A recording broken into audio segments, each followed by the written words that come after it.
इस वीडियो में मैं बात करूंगी आपसे पेनिनसुलर प्लेटो के बारे में। ये हमारा एक साइंटिफिकली डिजाइंड डिवाइस मॉड्यूल है जीएस के लिए, जिसमें हम ज्योग्राफी का पेनिनसुलर प्लेटो कर रहे हैं। सबसे पहले तो इसको हिंदी में हम कहते हैं प्रायद्वीपीय पठार। और प्रायद्वीप का मतलब क्या होता है या पेनिनसुला का मतलब क्या होता है?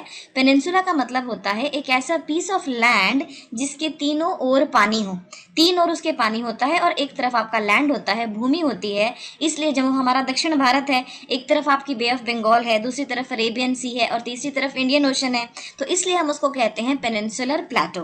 Okay, peninsular Plato because it is a raised table land. देखो, ये तो मैंने आपको पेनिनसुलर का मतलब समझाया। अब प्लेटो क्या होता है? प्लेटो एक ऐसा एरिया होता है जो आसपास के एरिया से ऊपर उठा हुआ हो और ऊपर से फ्लैट हो। जैसे ये देखो, ये एक माउंटेन है। माउंटेन में क्या होता है कि ऊपर से फ्लैट नहीं होता, लेकिन ये आसपास की भूमि से ज्यादा ऊंचा होता है। लेकिन जो प्लेटो होता है वो ऊपर से फ्लैट होता है और उसके ऊपर लोग रह भी सकते हैं। तो आसपास के एरिया से ऊपर उठा हुआ लेकिन ऊपर से जो फ्लैट होगा उसको हम प्लेटो कहते हैं। ओके, अब यहाँ देखिए, पेनिनसुलर प्लेटो जो है रेज्ड फ्लैट लैंड है आपका, raised land at the flat at the top surrounded on three sides by water. ये old crystalline igneous metamorphic rocks का बना हुआ है। हर एक शब्द यहाँ पर इंपॉर्टेंट है। ये एक जमाने में गोंडवाना लैंड का हिस्सा था, तो ओल्ड तो अपने आप ही हो गया।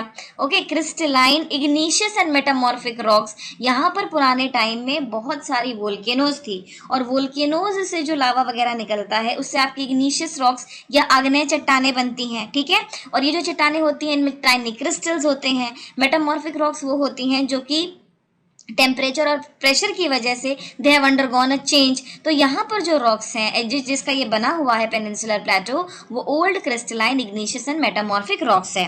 It was formed due to breaking and drifting of the Gondwana land and thus making it the oldest land mass. ये भारत का सबसे पुराना, बल्कि इनफैक्ट वर्ल्ड का ही वन ऑफ द ओल्डेस्ट होगा। मैं ओल्डेस्ट तो नहीं कहूंगी but one of the oldest जरूर होगा। ये आपके गोंडवाना लैंड से ब्रेकअप हुआ and it's a part of the oldest land mass in our country. और बनने के बाद इसको हम शील्ड भी कहते हैं, शील्ड ऑफ इंडिया। शील्ड वो हिस्सा होता है किसी भी जगह का जहां पर अब ज्यादा चेंजेस नहीं है, वो स्टेबल हो गया है। अब अगर ये स्टेबल हो गया है तो यहाँ पर भूकंप वगैरह आने की संभावनाएं नहीं है। ये देखिए, मैं आपको एक फिगर में समझाती हूँ। ये हमारा अरेबियन सी है, यहाँ पर बे ऑफ बंगाल है और इस तरफ हमारा इंडियन ओशन है। और ये जो सारा का सारा हमारा दक्षिण भारत है ये आपका surrounded on three sides by water है, इसलिए हम इसको पेनिनसुला कह रहे हैं। तो दिस इज पेनिनसुलर प्लेटो। अब फीचर्स क्या है इसके? जो हमारा प्रायद्वीपीय पठार है इसकी विशेषताएं क्या है? अब हम धीरे धीरे इसकी विशेषताओं के बारे में बात करते हैं। सबसे पहले तो ये ट्रायंगुलर इन शेप है। ये देखो, यहाँ पर ट्रायंगुलर इन शेप हुआ, तीनों ओर पानी है। अगर मैं इसका रफली फिगर बनाऊं तो इस तरह से आपका इसका फिगर बनता है। यहाँ पर आपके नॉर्थ इंडियन प्लेन्स आ जाएंगे, यहाँ पर आपका डेजर्ट रीजन आ जाएगा। तो ये एक ट्रायंगुलर शेप में है, नंबर एक। दूसरा है, इसकी जो बेस है it coincides with southern edge of the great plain of north India, with its base coinciding at southern edge of the great plain of north India and apex at Kanyakumari. तो जो हमारा north Indian plain है, उत्तर भारत का मैदान है, उसके दक्षिण में ये स्थित है और दूर कन्याकुमारी तक आपका फैला हुआ है। एरिया कितना कवर करता है? इसका जो टोटल एरिया है वो 16 लाख किलोमीटर स्क्वायर में ये फैला हुआ है। भारत का कुल टोटल एरिया कितना है? 32 lakh kilometre square, 32 lakh kilometre square. और इसका कितना है? 16 लाख किलोमीटर स्क्वायर। तो क्या हम ऐसा कह सकते हैं कि भारत के आधे एरिया में आपका जो पेनिनसुलर प्लेटो है वो है। यहाँ पर हाइट कितनी है? मैंने आपको बताया कि प्लेटो क्या होता है? प्लेटो पठार होता है एक ऐसा एरिया जो आसपास की भूमि से एक हायर लेवल पर है और ऊपर से फ्लैट है, उसको हम प्लेटो कह रहे हैं। तो इसकी हाइट कितनी है? Average height of the plateau is 600 to 900 metres above sea level. हालांकि ये कंफर्म नहीं है, कुछ जगहों पर इससे थोड़ी ज्यादा और कुछ जगहों पर इससे थोड़ी कम भी है। अब मोस्ट, ये बहुत इंपॉर्टेंट लाइन है, ध्यान दीजिए। Most of the peninsular river flow west to east indicating its general slope. जब नदी किस डायरेक्शन में बहती है वो किसी जगह का स्लोप बताते हैं। अब देखो, कोई भी जगह कंप्लीटली फ्लैट नहीं हो सकती कि बिल्कुल ही समतल हो, ऐसा नहीं होगा। भले ही कम ढलान हो पर ढलान होगी जरूर, किसी न किसी डायरेक्शन में तो ढलान होगी। हमारी जो दक्षिण भारत की नदियां हैं वो वेस्ट टू ईस्ट बहती हैं, वो पश्चिम से पूरब की ओर बहती हैं। यानी कि जो पूरब की ओर है, मान लीजिए ये हमारा साउथ इंडिया है, तो पूरब की ओर वो हल्का सा झुका हुआ है, तभी तो सारी नदियां यहाँ इस ओर बहती हैं और जाकर फाइनली आपके बे ऑफ बंगाल में, बंगाल की खाड़ी में गिरती हैं। सभी नदियां इस ओर नहीं बहती हैं, कुछ एक नदियां ऐसी हैं। यहाँ पर हमारे वेस्टर्न घाट्स हैं, करेक्ट। वेस्टर्न घाट्स से इस ओर जो नदियां हैं, ठीक है, वेस्टर्न घाट्स को क्रॉस तो नहीं कर सकती, इस ओर जो नदियां हैं वो जाकर अरेबियन सी में गिरती हैं। ये देखिए आपको एक मैप के थ्रू समझाती हूँ। ये जो है पूरे का पूरा आपको नजर आ रहा है, ये वेस्टर्न घाट्स है हमारे, और ये हमारे ईस्टर्न घाट्स हैं। अभी मैंने आपसे कहा कि अधिकतर नदियां जो हैं वो दक्षिण की वो आपके इधर बे ऑफ बंगाल में आपके ईस्टर्न की ओर बहती हैं। तो स्लोप इस तरफ है, देखो गोदावरी नदी जो है ये आपका माउथ ऑफ गोदावरी है। माउथ क्या होता है किसी नदी का, किसी नदी जो नदी जो है वो समुद्र में जब गिरने वाली होती है तो उसको माउथ कहते हैं। यहाँ पर हमारी महानदी रिवर है, बहुत इंपॉर्टेंट रिवर है ये उड़ीसा की। उसके बाद देखिए ये पेन्नर रिवर है, कृष्णा रिवर है, पोनियार रिवर, कावेरी रिवर, ये वाली नीचे एक और रिवर है, ये कृष्णा रिवर। सारी की सारी जो नदियां हैं वो बहकर आपके जाकर बे ऑफ बंगाल में गिर रही है। इससे क्लियर होता है कि हमारा जो स्लोप है ये पूरे का पूरा जो आपका डेक्कन प्लेटो है ये वेस्ट टू ईस्ट हल्का सा झुका हुआ है। ओके, और अगर आप यहाँ ध्यान से देखिए नीचे आ जाइए, ये हमारे वेस्टर्न घाट्स आप देख सकते हैं, इस तरह से आपके वेस्टर्न घाट्स हैं। ये यहाँ पर कोंकण प्लेन है, नीचे आएंगे तो यहाँ पर आपको पाल घाट गैप नजर आती है। ये वाले जो हमारे हैं वैसे तो हम कह सकते हैं रफली ये कंटिन्यूअस है, इनके बीच में गैप्स हैं, 3 बहुत इंपॉर्टेंट गैप है, पाल घाट, बोर घाट, उनसे आप इनको क्रॉस कर सकते हैं, ठीक है।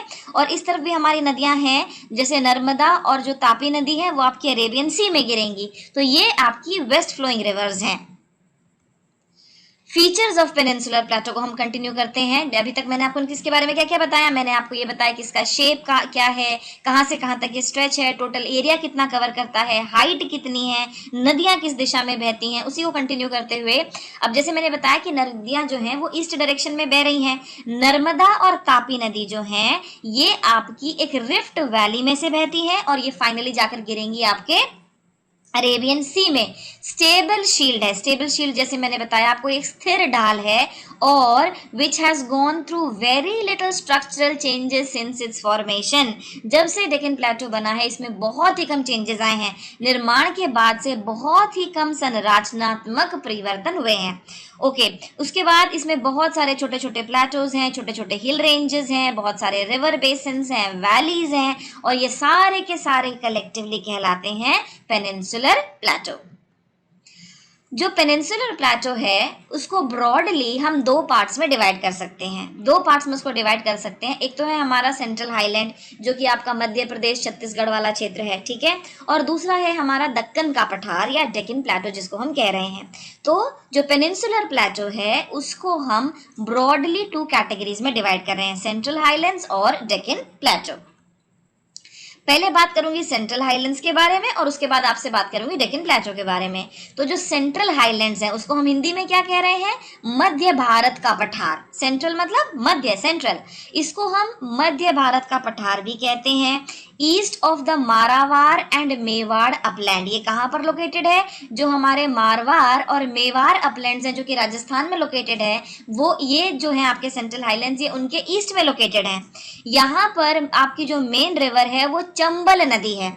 यहाँ पर mainly comprises the basin of the Chambal river जो कि एक रिफ्ट वैली में से बहती है, और चंबल की सहायक नदियां भी हैं, उसकी ट्रिब्यूटरीज भी हैं। वो कौन कौन सी हैं, वो काली सिंध है, बनास है, परवान है, पार्वती है, ये इसकी मेन ट्रिब्यूटरीज हैं। ये सारी ही सेंट्रल हाईलैंड्स में से बहती हैं। It is a rolling plateau, okay, with rounded hills composed of sandstone, thick forest grow here. यहाँ पर बहुत सारे आपको घने जंगल मिलेंगे। यहाँ पर आपको ये एक पर्वतमय पठार है, यानी कि ऊपर से आपका हल्का सा शेप जो है वो सर्कुलर है।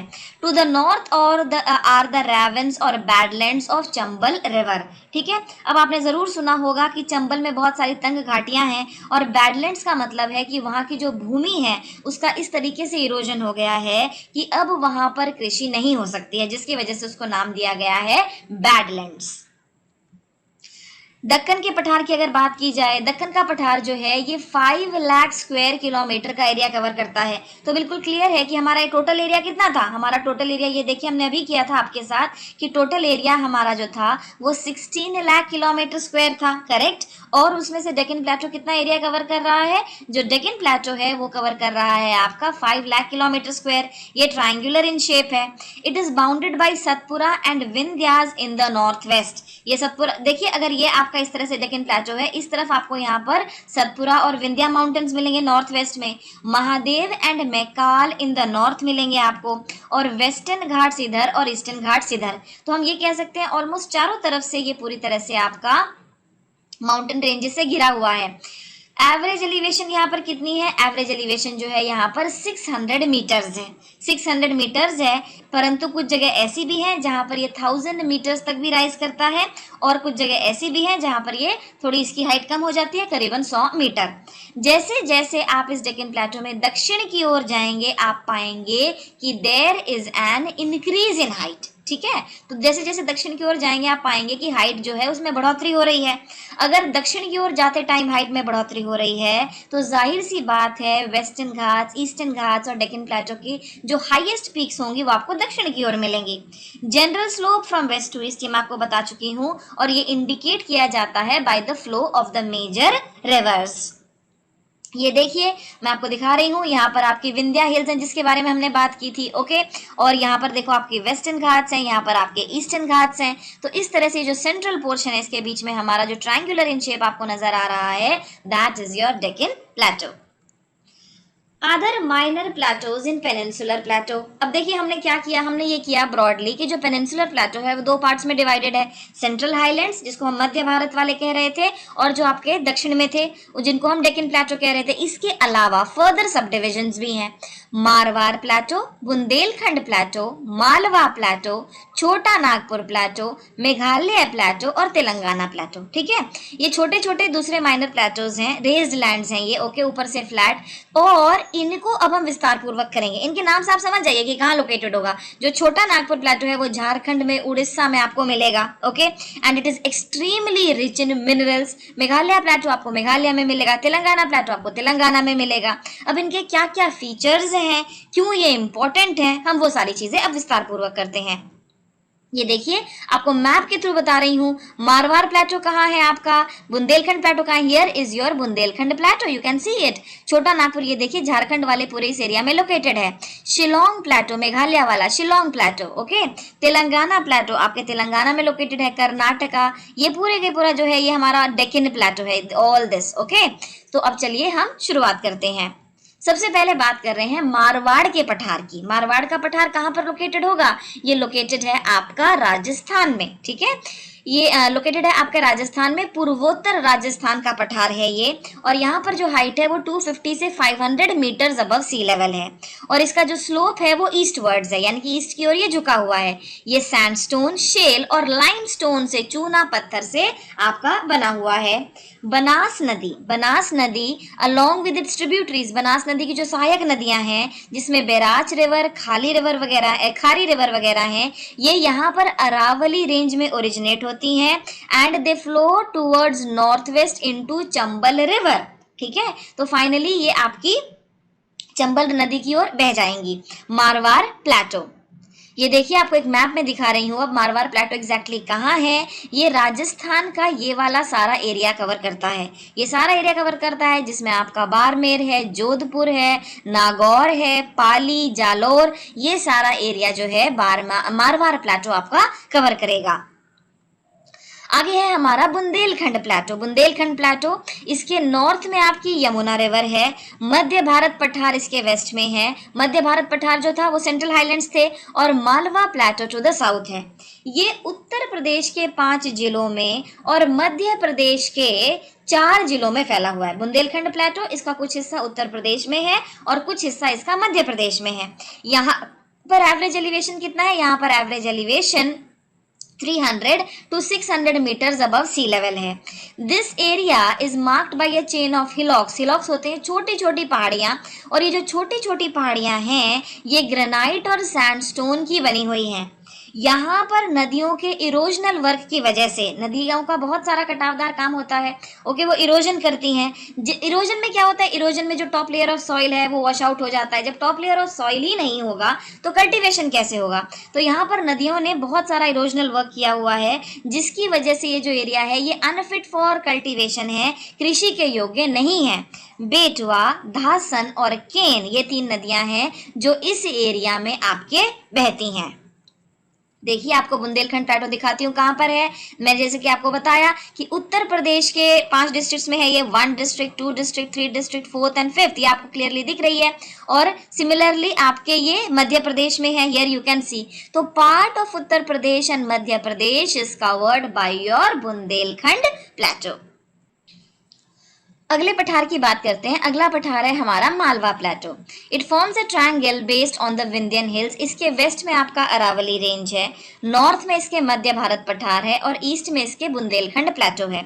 अब मैं आपको एक बार मैप में दिखाती हूँ, जैसे कि हमने पहले मैप देखा है। ये देखो कहाँ पर है हमारा यहाँ पर है आपका मालवा प्लेटो। ये देखिए आपको यहाँ पर नजर आ रहा है बुंदेलखंड वाला, यहाँ पर आपको बागेलखंड वाला नजर आ रहा है, और यहाँ पर हमने बात कर ही ली थी कि आपका मारवाड़ प्लेटो है। तो ये हमारा मालवा प्लेटो है। उसके बाद slope is towards the north. ये किस तरफ झुका हुआ है, ये आपका slope is towards the north, उत्तर की ओर ये, ओके, उत्तर की ओर ये झुका हुआ है। 600 metre in the south to less than 500 metre in the north. ये किसका बना है, it is composed of extensive lava flow and is covered with black soil. जहां भी आपके पहले कभी ज्वालामुखी रहे होंगे, उनसे लावा निकला होगा, उससे सॉइल फॉर्मेशन हुआ होगा, ऐसा सॉइल जनरली आपका ब्लैक सॉइल होता है। और ये जो सॉइल है ये कपास की खेती के लिए बहुत ही उपयुक्त है। ओके, ये पठार लावा से बना है। लावा जो है ज्वालामुखी फटने पर वो जो हॉट लिक्विड निकलता है बाहर, उसको हम लावा कहते हैं। इस लावा से आपकी इंट्रूसिव इग्निशियस रॉक्स और एक्सट्रूसिव इग्निशियस रॉक्स बनती हैं, और ये पूरा काली मिट्टी से ढका हुआ है। In the north the plateau is marked by the Chambal ravines. उत्तर में पठार को चंबल की तंग घाटियों द्वारा चिन्हित किया गया है। ये देखो ये मालवा प्लेटो है, आप देखिए कि किस तरह का इरोजन वर्क किया हुआ है इसमें, और ये बिल्कुल ही अनफिट फॉर कल्टीवेशन है। छोटा नागपुर पठार। छोटा नागपुर पठार जैसे मैंने आपको बताया कि ये झारखंड में मेनली फैला हुआ है। झारखंड, उड़ीसा, छत्तीसगढ़ और वेस्ट बंगाल, ये वाले हमारे जो 4 स्टेट्स हैं वहां पर ये है। And it represents the north eastern projection of the Indian peninsula. Indian peninsula का जो नॉर्थ ईस्टर्न प्रोजेक्शन है हमारा, नॉर्थ मतलब यहाँ पर देखो, यहाँ पर लोकेटेड है छोटा नागपुर। ओके, ये नॉर्थ और ईस्ट में ये वाला, तो कहाँ कहाँ कौन कौन से स्टेट्स कवर कर रहा है, ये बंगाल में है इसका, झारखंड में मोस्टली कवर्ड है, उड़ीसा और छत्तीसगढ़।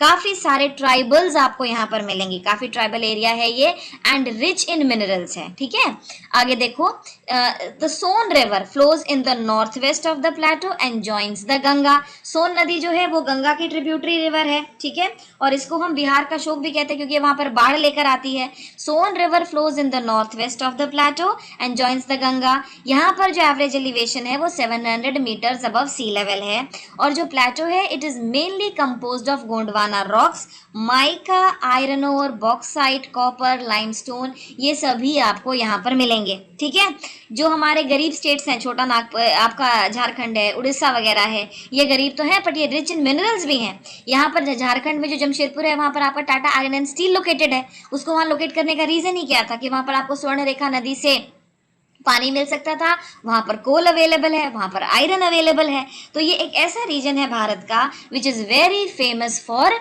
मिनरल्स।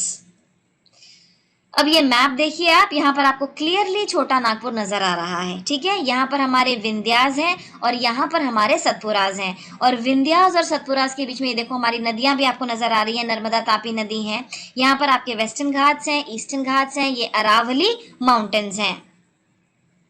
मेघालय प्लेटो की बात करते हैं हम, मेघालय का पठार। The peninsular plateau extends further east beyond the Rajmahal hills to form Meghalaya और द शिलोंग प्लेटो। मेघालय की राजधानी क्या है, शिलोंग है। ठीक है, देखो अब यहाँ आप ये मत सोचो कि केवल जो हमारा ये वाला पोर्शन है यही हमारा केवल पेनिनसुलर प्लेटो है, नहीं, इसकी एक्सटेंशन आपके नॉर्थ ईस्टर्न स्टेट्स में भी है। और नॉर्थ ईस्टर्न स्टेट्स में अब मैं कौन सा प्लेटो कर रही हूँ आपके साथ, मैं आपके साथ कर रही हूँ आपका मेघालय का प्लेटो। ठीक है, मेघालय और द शिलोंग प्लेटो। यहाँ पर जो गारो गारो राजमहल गैप है, it separates this plateau from the main block. Main block हम कौन सा कह रहे हैं? मेन ब्लॉक हम दक्षिण भारत वाले को कह रहे हैं। इसकी जो वेस्टर्न बाउंड्री है मोर or less coincides with the Bangladesh border. Okay, the western, central and the eastern part of the plateau are known as Garo Hills, खासी Jaintia hills and Mikir hills. ये देखो यहाँ पर आपको गारो हिल्स, खासी हिल्स ये सारी की सारी नजर आ रही हैं। ये देखिए, अब इसको थोड़ा डिटेल में करते हैं हम। अब हमने क्या क्या किया कि गारो हिल्स, खासी हिल्स, जैंतिया हिल्स यहाँ पर हमारी लोकेटेड है सारी की सारी, और ये किसका हिस्सा है? ये हमारे पेनिनसुलर प्लेटो का हिस्सा है। यहाँ पर तो देखो हमारा कहीं छोटा नागपुर रहा होगा, उसके बाद हमारा ये बांग्लादेश वाला रीजन, ये कंट्री हमारी एक इस तरह से आपकी बीच में आ जाती है। Okay, but that doesn't mean कि पेनिनसुलर प्लेटो का एक्सटेंशन नहीं है। पेनिनसुलर प्लेटो का जो एक्सटेंशन है वो नॉर्थ ईस्ट में भी है। ओके, वो नॉर्थ ईस्ट में भी है, और आप क्लियरली देख सकते हैं यहाँ पर आपका जो है आपका शिलोंग प्लेटो या मेघालय प्लेटो है। तेलंगाना प्लेटो, तेलंगाना प्लेटो हमारा जो नया राज्य बना है तेलंगाना, उसमें लोकेटेड है, और यहाँ पर जो एवरेज एलिवेशन है that is 500 to 600 metres. Southern part is higher than its northern counterpart. Very important line, दक्षिणी भाग अपने उत्तरी भाग की तुलना में ज्यादा ऊंचा है। यहाँ पर आपकी 3 नदियां बहती हैं, और वो 3 मेन नदियां हैं गोदावरी, कृष्णा और पेनेरू रिवर। 3 नदियां हैं यहाँ पर, और जो एंटायर प्लेटो है it is divided into ghats and peneplains. पूरे का पूरा जो है ये चौरस कटिबंध भूमि में विभाजित किया गया है। और पेनी प्लेन्स एग्जैक्टली क्या होते हैं? ये एक बहुत बड़ा फीचरलेस अंडुलेटिंग प्लेन होता है which is the last stage of deposition process. देखो नदी जो होती है वो अपने अंदर जितनी भी चीजें कैरी कर रही होती है उसको हम लोड कहते हैं। इस लोड में आपके बिग स्टोन्स होते हैं, इस लोड के अंदर आपके पेबल्स होते हैं, सैंड होती है, बहुत सारी चीजें होती हैं। अब नदी जो है जब वो अपनी लास्ट स्टेज ऑफ डिपोजिशन पर पहुंचती है, उसके बाद वो डिपॉजिट नहीं करती, उसको हम पेनी प्लेन्स कहते हैं। तो जो पूरे का पूरा प्लेटो है it is divided into ghats and peneplains. Andhra Pradesh का Telangana plateau, this is your Telangana plateau. जैसे आप देख सकते हैं कि ये आपका तेलंगाना प्लेटो है। हिल रेंजेस ऑफ पेनिनसुलर प्लेटो, इसके अलावा हमने कर लिया कि वो छोटे छोटे भी जो डिवाइडेड थे हमारे बुंदेलखंड और वो सारा हमने कर लिया। अब हम करते हैं हिल रेंजेस ऑफ पेनिनसुलर प्लेटो। जो दक्षिण भारत का ये पेनिनसुलर प्लेटो है इसमें हिल रेंजेस कौन कौन से हैं? अधिकतर जो इसमें आपको हिल रेंजेस मिलेंगे वो रेसिड्यूअल हिल्स हैं। रेसिड्यूअल हिल्स किस वर्ड से आया? ये रूट वर्ड रेसिड्यू से आया। रेसिड्यू क्या होता है? रेसिड्यू किसी चीज के अवशेष होते हैं, रेसिड्यू जो पीछे रह गया। तो किसी जमाने में अच्छी खासी हिल्स थी, बहुत पुराने जमाने में, लेकिन आज केवल अवशेष रह गए हैं। तो अवशिष्ट पहाड़ियां आपको मिलेंगी। तरह तरह के माउंटेन्स होते हैं जो हम माउंटेन बिल्डिंग प्रोसेसेस में करेंगे। आपके फोल्ड माउंटेन्स होते हैं, ब्लॉक माउंटेन्स होते हैं, रेसिड्यूअल माउंटेन्स होते हैं। जो रेसिडुअल हिल्स होती हैं वो जनरली बची हुई, they are the remnants of the hills formed many million years ago. जब कोई हिल या माउंटेन नया नया सा बनता है तो उसकी अच्छी खासी हाइट होती है, लेकिन उसके बाद क्या होता है? उसके बाद इरोजनल प्रोसेस स्टार्ट हो जाती हैं, विंड इरोजन, वाटर इरोजन। तो धीरे धीरे उसकी हाइट में कटाव होता है, और जितनी नीचे और जितना ज्यादा कटाव होगा हाइट माउंटेन की हाइट उतनी ही कम होती जाएगी। तो जो रेसिडुअल हिल्स होती हैं इनकी ऊंचाई ज्यादा नहीं होती, they are the remnants of hills formed millions of years ago. The plateaus of the peninsular region are separated from one another by these hill ranges and various river valleys। हमने किया ना कि दक्षिण भारत में देखो कितने सारे प्लेटोस हमने किए, तेलंगाना किया। अब हमें पता कैसे ये सेपरेट कैसे होते हैं एक दूसरे से? सेपरेट कैसे होते हैं कि बीच में ये रेसिडुअल हिल्स आ जाती हैं और साथ में नदी घाटियां भी आ जाती हैं। विभिन्न नदी घाटियां और पर्वतमालाएं जो हैं इनको सेपरेट करती हैं। अब हम बात करेंगे अरावली रेंज की, ठीक है। अब हम छोटे छोटे जो माउंटेन हिल्स जो हमारे माउंटेन रेंजेस हम उनकी बात करें। सबसे पहले अरावली रेंज की बात करते हैं।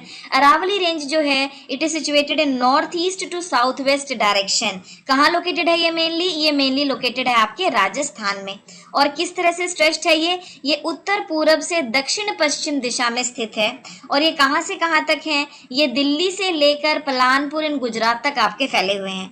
दिल्ली से पलानपुर गुजरात तक ये फैले हुए हैं, और इस बीच ये आपकी 800 किलोमीटर की दूरी तय करते हैं। और इनकी इंटरेस्टिंग बात ये है कि one of the oldest fold mountains of the world हैं, और इंडिया में तो ओल्डेस्ट माउंटेन्स हैं ही, ठीक है। ओल्डेस्ट फोल्ड माउंटेन्स कौन से होते हैं? फोल्ड माउंटेन्स वो होते हैं जब दो प्लेट्स आपकी टकराती हैं तो फिर ये क्रिएट होते हैं, इनको हम फोल्ड माउंटेन्स कहते हैं। और ये one of the oldest in the world हैं, ओके। और भारत के तो सबसे पुराने हैं। क्वेश्चन आपको इस तरह से पूछा जा सकता है कि बताइए सबसे पुराने कौन से हैं भारत में? तो है आपके अरावली रेंज। यहाँ पर elevation is only 400 to 600 metres. क्या आप इसको कहेंगे कि अच्छा एलिवेशन है? बिल्कुल नहीं। और कुछ एक हिल्स हमारी ऐसी हैं जो 1000 मीटर से ऊपर हैं। अरावली रेंज का जो हाईएस्ट पॉइंट है, जो हाईएस्ट पीक है, वो है गुरु शिखर, और हाइट कितनी है? 1722 मीटर्स, और ये सिचुएटेड है आपका माउंट आबू में। तभी तो माउंट आबू हमारा एक हिल स्टेशन है। देखो राजस्थान में भी एक हिल स्टेशन है और वो हिल स्टेशन है माउंट आबू। तो गुरु शिखर जो है अरावली माउंटेन रेंज की हाईएस्ट पीक है। ये देखो यहाँ पर आपके अरावलीज हैं। ओके, यहाँ पर ईस्टर्न घाट्स, वेस्टर्न घाट्स सब इस मैप में आपको दिखाया गया है। उसके बाद मैं आपसे बात करती हूँ विंध्या रेंज के बारे में, विंध्य श्रृंखला के बारे में। ये एक complex discontinuous chain of mountain ridges है। डिसकंटिन्यूअस का मतलब है कि ये अनियमित है। एक तो हमारी कंटिन्यूअस चेन होती है, कंटिन्यूअस चेन का मतलब होता है लगातार वो आपको मिलेंगे। ओके, अगर मैं कहती हूँ कि Western Ghats are more continuous than the eastern Ghats, इसका मतलब है कि जो वेस्टर्न घाट्स हैं उनमें कंटिन्यूटी ज्यादा है, वो आपको निरंतर मिलेंगे। तो जो विंध्यन रेंज है ये डिसकंटिन्यूअस चेन है। It runs more or less parallel to Narmada valley in the east west direction from Jobat in Gujarat to Sasaram in Bihar. आप इसको देखिए, और डिस्टेंस कितना कवर करता है? ये डिस्टेंस कवर करता है आपका विंध्यन रेंज 1200 किलोमीटर। ये देखो यहाँ पर हमारा विंध्यन रेंज है ना, ये विंध्यन रेंज तो गुजरात तक जाएगा और उधर बिहार तक अच्छा खासा लंबा ये एरिया कवर करेगा 1200 किलोमीटर का। कौन कौन से राज्यों से गुजरेगा? मध्य प्रदेश से गुजरेगा, गुजरात से गुजरेगा, यूपी से गुजरेगा और बिहार से गुजरेगा। और यहाँ पर जनरल एलिवेशन कितनी है? जनरल एलिवेशन जो है वो 300 to 650 मीटर्स है।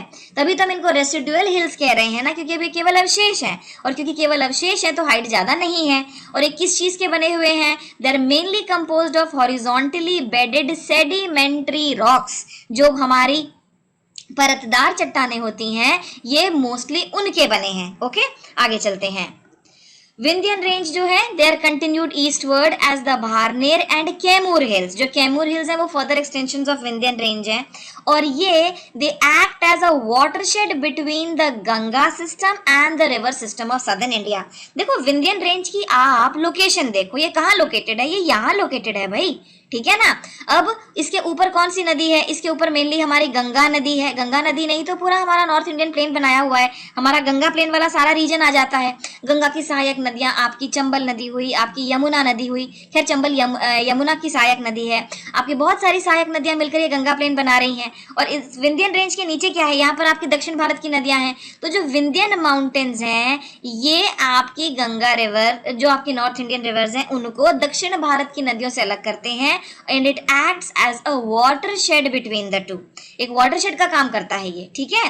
कल मैंने आपको ये भी बताया था, जो कल वीडियो बना था आपके लिए, कि वो कौन सा रीजन है जो इंडस रिवर और गंगा रिवर के बीच में वाटरशेड का काम करता है, वो आपका अंबाला वाला रीजन था। ओके, आगे चलते हैं। ये देखिए, अब मैं बात करती हूँ विंध्यन माउंटेन्स जो हैं, जो विंध्यन रेंज है उसकी हाईएस्ट पीक क्या है? उसकी हाईएस्ट पीक है हमारी सद्भावना शिखर या सद्भावना पीक। सतपुड़ा श्रृंखला, सतपुड़ा अगर मैं इस को ब्रेक कर दूं तो मुझे मिलता है 7 और पुरा। तो 7 का मतलब 7 और पुड़ा का मतलब पहाड़, तो 7 पहाड़। ये 7 पहाड़ों की एक श्रृंखला है, इसलिए इसका नाम Satpura. It runs in an east west direction. ये दक्षिणी विंध्य से पूर्व पश्चिम दिशा में और नर्मदा एवं तापी नदी के लगभग समानांतर में स्थित है। It stretches for a distance of 900 kilometre, 900 kilometre तक ये फैला हुआ है। धूपगढ़ अंडरलाइन कर लीजिए, धूपगढ़ 1350 मीटर, जो कि पंचमढ़ी के पास है ऑन महादेव हिल्स। ये आपके सतपुड़ा रेंज की हाईएस्ट पीक है। और यहाँ पर एक और इम्पोर्टेंट पीक है हमारी अमरकंटक। अमरकंटक जो कि 1127 मीटर्स है, ये भी यहाँ पर एक इम्पॉर्टेंट पीक है। आपको थोड़ा सा होमवर्क करने के लिए देती हूँ, जरा पता लगाइए। आपको बताऊंगी नहीं कि यहाँ पर कौन सी नदियां स्टार्ट होती हैं आपके अमरकंटक से, आपको जरूर कोई आंसर मिलेगा। ये देखो, अगर आप ध्यान से देखें तो यहाँ पर हमारी नर्मदा नदी है, यहाँ पर हमारा सतपुड़ा रेंज है, उसके नीचे देखो यहाँ पर आपको तापी नदी नजर आ रही है, और इस तरफ अगर आप जाते हैं सौराष्ट्र, कच्छ वगैरह सब नजर आता है। Western Ghats and eastern Ghats, मैंने आपको जैसे बताया कि जो हमारा पेनिनसुलर प्लेटो है, जब हम दक्षिण की ओर जाते हैं तरफ आपको वेस्टर्न घाट्स और ईस्टर्न घाट्स मिलेंगे। तो जो वेस्टर्न घाट्स हैं they lie parallel to the western coast, जो हमारा आपका वेस्टर्न कोस्ट है उसके साथ साथ आपको वेस्टर्न घाट्स मिलेंगे, और इधर जो हमारा ईस्टर्न कोस्ट है इसके साथ साथ आपको आपके ईस्टर्न घाट मिलेंगे।